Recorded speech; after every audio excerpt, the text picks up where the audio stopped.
नमस्कार मित्रों, मेरा नाम है तरुण छेत्री और आज मैं फोस्टर क्लास 3 पढ़ाऊंगा। इससे पहले 2 क्लास अपलोड कर दी है मैंने। उसमें मैंने मिश्रण के बारे में बताया था कि मिश्रण क्या है। दो या दो से अधिक तत्वों से मिलकर बना होता है, ठीक है। समांग मिश्रण होता है, विषमांग मिश्रण होता है। इसमें हम देखते हैं कि मिश्रण को अलग करने की कुछ विधियां हैं। तो पहली विधि है हमारी रवाकरण, क्रिस्टलाइजेशन, ठीक है। तो इस विधि द्वारा हम अकार्बनिक ठोस को मिश्रण से अलग करते हैं। अकार्बनिक ठोस क्वेश्चन में आ सकता है कि कौन सी विधि द्वारा अकार्बनिक ठोस को हम मिश्रण से अलग करते हैं। ऑप्शन दे देगा क्रिस्टलाइजेशन, आसवन विधि, आंशिक आसवन विधि, ऊर्ध्वपातन विधि। 4 ऑप्शन दे देगा, उसमें आंसर लगाना हमने क्रिस्टलाइजेशन, रवाकरण विधि, ठीक है। और रवाकरण विधि का ही हम एग्जाम्पल देख लेते हैं। समुद्र से जो हम नमक निकालते हैं तो इसमें अशुद्धि होती है। तो इस अशुद्धि को दूर करके उसे शुद्ध नमक बनाते हैं हम। जो हमारा टाटा नमक आता है शुद्ध वाला, उसको हम जो बनाते हैं वो क्रिस्टलाइजेशन विधि से ही बनता है, शुद्ध नमक, ठीक है। दूसरा हम देखते हैं आसवन विधि। जब दो द्रवों के क्वथनांकों में अंतर अधिक होता है और मिश्रण को दो चरणों में हम अलग करते हैं। मतलब शुद्ध मिश्रण पाने वो जो हमें शुद्ध मिश्रण चाहिए उसके लिए हमें दो चरणों में काम करना पड़ता है, ठीक है। पहला तो यह है कि जो भी पदार्थ है उनका जो क्वथनांक है वो अलग अलग होना चाहिए, थोड़ा उनमें डिफरेंस होना चाहिए, अंतर अधिक होना चाहिए। तो ये हम उसे आसवन विधि द्वारा अलग कर पाएंगे। और इसमें दो दो चरण होते हैं अलग करने के लिए। पहला कौन सा है? वाष्पीकरण। जल है, पहले जल को हम गर्म गर्म करेंगे तो वाष्प में बदलेगा, ठीक है। और वाष्प का अगर वो ऊपर जमता है तो फिर दोबारा उसमें संघनन, वो ऊपर जाके जम जाएगा, वाष्प जब जम जाती है, ठीक है ना। और तीसरा है हमारा आंशिक आसवन। आंशिक आसवन विधि, इस विधि में ऐसे मिश्रित द्रवों को अलग करते हैं जिनके क्वथनांकों में अंतर बहुत कम होता है। मतलब कम होता है अंतर। एग्जाम्पल क्या है? कच्चे तेल। जो हमारा कच्चा तेल है, खनिज तेल है, उससे हम डीजल बना सकते हैं, पेट्रोल। मतलब इनके उसमें वो कम है, क्वथनांक में अंतर कम है। तो डीजल, पेट्रोल, चारकोल निकालते हैं हम इस विधि से, आंशिक आसवन विधि से। और ये आंशिक आसवन विधि को हम परवाजी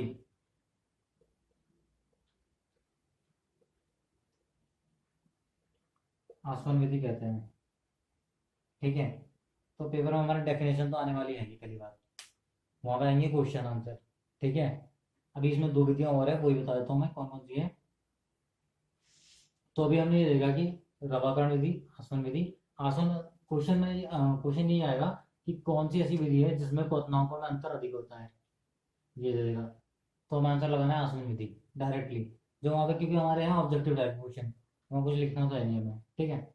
और दूसरा क्वेश्चन ये बनेगा कि ऐसी कौन सी विधि है जिसमें दो द्रवों के बीच में कम, क्वथनांकों के बीच में कम अंतर होता है, वो वाली विधि कौन सी है? वो है तो हमारी आसवन विधि या फिर परवाही आसवन विधि।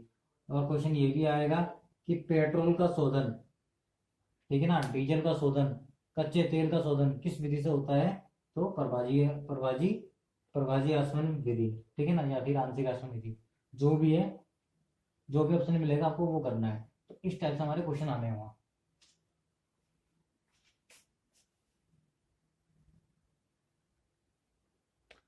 अब ये भाप आसवन विधि है। इस विधि से कार्बनिक मिश्रण को शुद्ध किया जाता है। तो अभी हमने इससे पहले पढ़ा था अकार्बनिक मिश्रण को शुद्ध करने वाला, वो कौन सी थी? क्रिस्टलाइजेशन वाला, ठीक है ना। और जिसमें हम कार्बनिक मिश्रण को शुद्ध करते हैं वो है हमारा भाप आसवन विधि। क्योंकि यह मिश्रण भाप के साथ वाष्पशील होता है। इसमें से एक जो मिश्रण होता है वो भाप के साथ वाष्पशील होता है, इसलिए हम उसका यूज करते हैं भाप आसवन विधि का, इसमें इस मिश्रण को शुद्ध करने के लिए, ठीक है। भाप आसवन विधि से हम किस किस को शुद्ध करते हैं? एसीटोन, मेथिल अल्कोहल को शुद्ध किया जाता है, ठीक है। भाप आसवन विधि से एसीटोन, मेथिल अल्कोहल को शुद्ध किया जाता है, क्योंकि वो पदार्थ जल में अघुलनशील होता है, लेकिन वाष्प के साथ उसके साथ वाष्प में उसके साथ वो घुलनशील हो जाता है।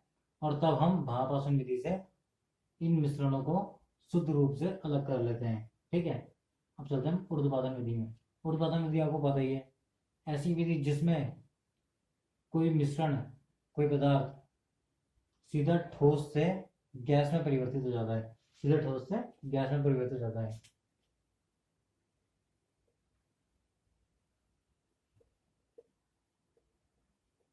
ठोस से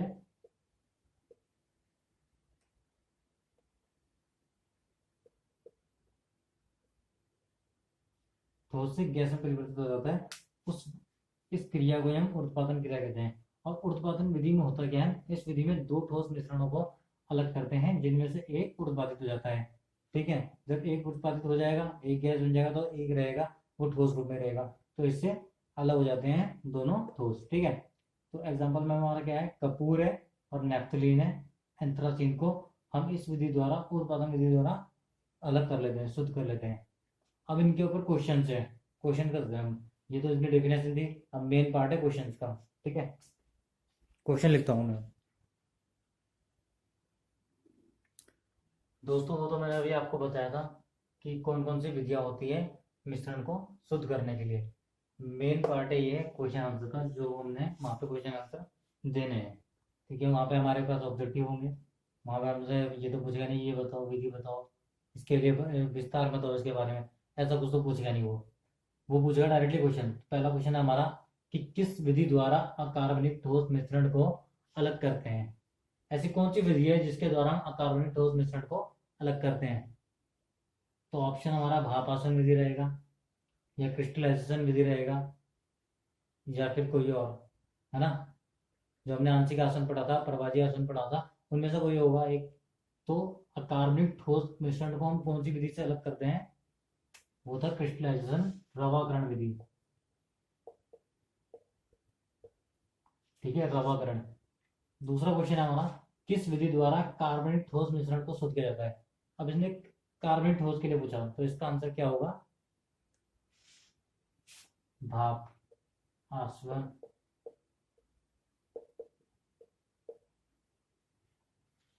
अब इसमें पूछा कि दो चरणों में मिश्रण किस विधि से शुद्ध करते हैं। दो चरणों में मिश्रण को किस विधि में शुद्ध करते हैं।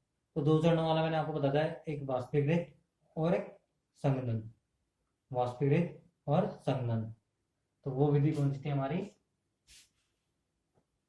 आसवन विधि। वो थी हमारी आसवन विधि।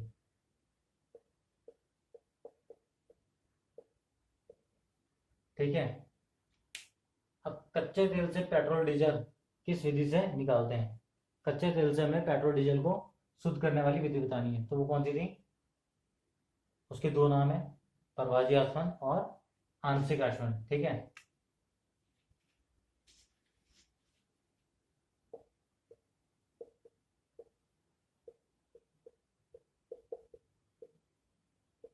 प्रभाजी आसवन और आंशिक आसवन।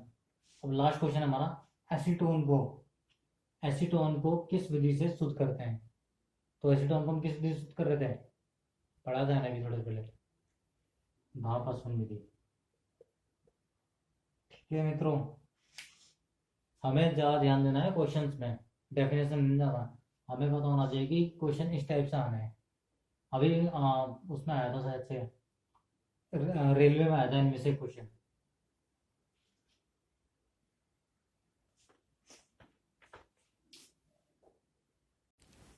सेकंड चैप्टर का लास्ट टॉपिक रह गया हमारा तत्व, एलिमेंट।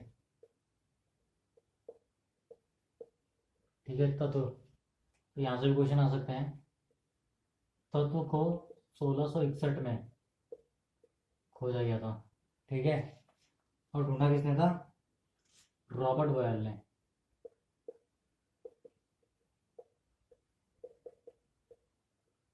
रॉबर्ट बॉयल ने 1661 में किसको खोजा, तत्व को।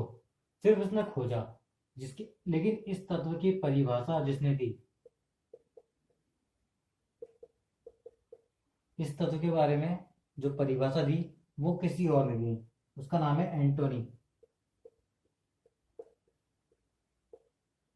एंटोनी ने इस तत्व के बारे में परिभाषा दी कि तत्व वह होता है जो भौतिक और रासायनिक विधियों से दो या दो से अधिक पदार्थों में अलग नहीं किया जाता। मतलब इसको हम, तत्व को हम तोड़ नहीं सकते, ये एक सिंगल ही रहेगा, वही तत्व है। अब तत्व को हमने तीन पार्ट्स में डिवाइड कर रखा है, ठीक है ना। तत्व तीन तरह के होते हैं, तीन प्रकार के होते हैं। कौन कौन से? धातु, अधातु, धातु अधातु और उपधातु, ठीक है। अभी तक हमने क्या पढ़ा? तत्व को किसने खोजा? 1661 में। किसी किसी किताब में 1660 भी लिखा हुआ, ठीक है, लेकिन एनसीईआरटी में 1661 लिखा हुआ। तो तत्व को ढूंढा 1661 में रॉबर्ट बॉयल ने, ठीक है। लेकिन तत्व की परिभाषा किसने दी है? एंटोनी ने दी है। और तत्व होता क्या है? जैसे रासायनिक और भौतिक विधियों से अन्य पदार्थों में तोड़ा नहीं जा सकता, ये एक सिंगल ही रहेगा, ठीक। उनके अनुसार तत्व पदार्थ का वह मूल रूप है जिसे रासायनिक प्रतिक्रिया द्वारा अन्य सरल पदार्थों में विभाजित नहीं किया जाता। मतलब तत्व को हम अलग अलग नहीं कर सकते, तोड़ नहीं सकते। और तत्व कितने प्रकार के बताए? धातु, अधातु और धातु, तीन पार्ट्स में हमने डिवाइड कर रखा। अब थोड़ा सा और आगे चलते हैं।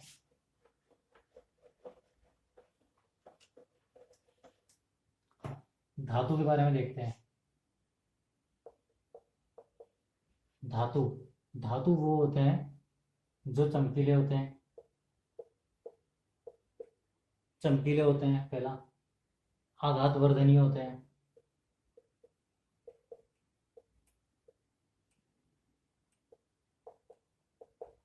चमकीले होते हैं, आघात वर्धनीय होते हैं, तन्य होते हैं।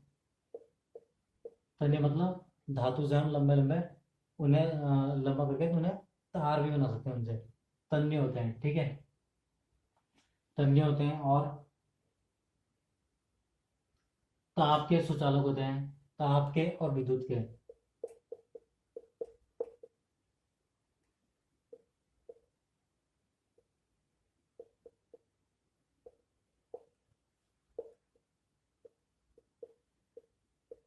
ताप और विद्युत के सुचालक होते हैं, ठीक है।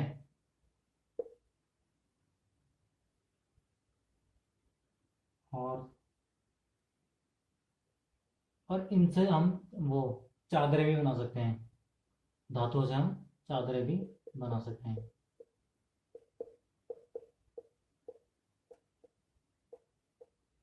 चादरें जो घरों में लगती हैं ऊपर, टिन की चादरें, ठीक है ना। तो धातु क्या होते हैं हमारे? चमकीले होते हैं, आघातवर्धनी होते हैं, तन्य होते हैं, ताप और विद्युत के सुचालक होते हैं। और धातु से हम चादरें भी बना सकते हैं। तो ये तो हुआ धातु के बारे में। धातु के एग्जाम्पल देख लेते हैं, क्या क्या होते हैं धातु? सोना,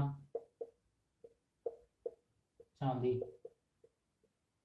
चमकीले भी होते हैं, आघातवर्धनीय भी होते हैं। और चांदी और सोना ताप और विद्युत के सुचालक भी होते हैं। और सोने से हम, सोना मतलब बहुत ही, मतलब टूटता नहीं, इससे हम बहुत लंबा तार बना सकते हैं। चांदी से ही बना सकते हैं, क्योंकि चांदी तो वैसे भी सुचालक होता है, गुड कंडक्टर होता है इलेक्ट्रिसिटी का। और इनसे हम चादरें भी बना सकते हैं। सोडियम, सोडियम भी एक धातु है। और सोडियम एक ऐसी धातु है जिसे हम चाकू से काट सकते हैं। ये क्वेश्चन आता है कई बार कि ऐसी कौन सी धातु है जिसे हम चाकू से काट सकते हैं, तो वो है सोडियम, ठीक है। अब हम चलते हैं अधातु के बारे में। अधातु को यहीं से देख लेते हैं। अधातु चमकीले नहीं होते, आघातवर्धनीय नहीं होते, और ताप और विद्युत के सुचालक नहीं होते, वो अधातु कहलाते हैं। एग्जाम्पल में देखेंगे हम।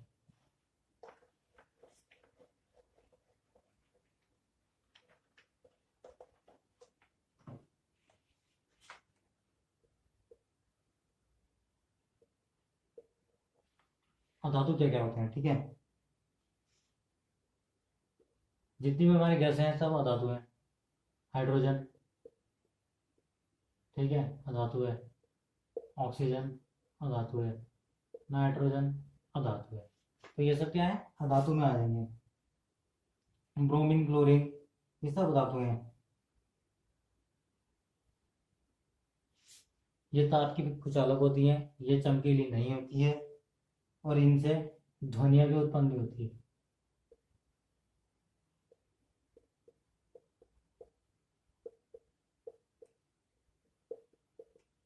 धातु से ध्वनि उत्पन्न नहीं होती, गैस है, इनसे कहाँ से होगी उत्पन्न ध्वनि?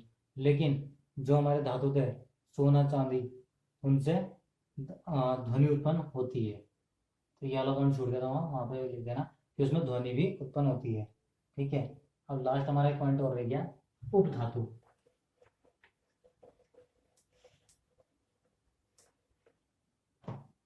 अब देखो उपधातु वो होती हैं जिनमें इन दोनों के गुण पाए जाते हैं। उपधातु वो है जिनमें दोनों के गुण पाए जाते हैं, उपधातु।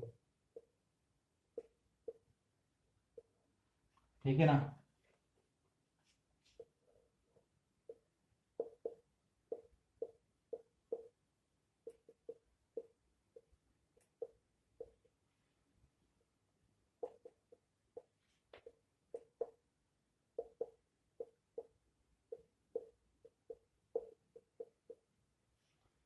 उपधातु वो है जिनमें दोनों दोनों के गुण पाए जाते हैं, धातु के भी और अधातु के भी।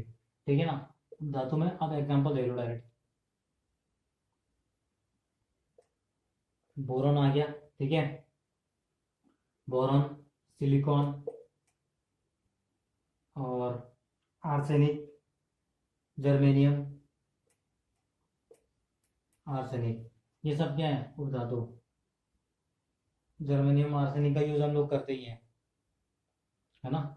जर्मेनियम आर्सेनिक का यूज करते हैं हम उपधातु बनाने में, बोरोन का भी और सिलिकॉन का भी। सिलिकॉन की हमारी वो बनी रहती है कंप्यूटर में चिप, चिप बनाते हैं ना सिलिकॉन की, तो वो सब उपधातु होती हैं।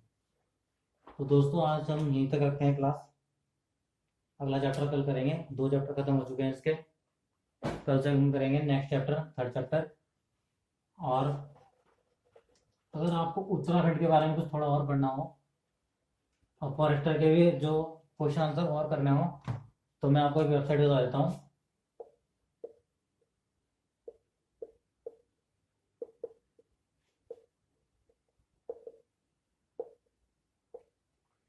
quizseries.com में चल जाना, वहाँ पर उत्तराखंड ऑनलाइन टेस्ट होंगे, वहाँ पर जाकर आप उत्तराखंड के भी पेपर दे सकते हो और फॉरेस्टर के भी। ठीक है, ये वेबसाइट नोट कर लो। और मेरे चैनल को सब्सक्राइब करना, लाइक करना, और और दोस्तों को भी शेयर करो, ताकि ज़्यादा से ज़्यादा लोगों तक ये वीडियो पहुँच सके। ठीक है, क्योंकि आजकल कोरोना का टाइम चल रहा है, कोई घर में मतलब कोई अभी कोचिंग इंस्टीट्यूट खुले नहीं है, तो ऑनलाइन पढ़ने की कोशिश करें ज़्यादा से ज़्यादा, क्योंकि पेपर शायद जल्दी हो जाए, हमें क्या पता कब होगा पेपर, जल्दी भी हो सकता है, बाद में भी हो सकता है, लेकिन अगर अपनी संभावित डेट में होता है तो जल्दी हो जाएगा। तो इसलिए पढ़ते रहो। धन्यवाद।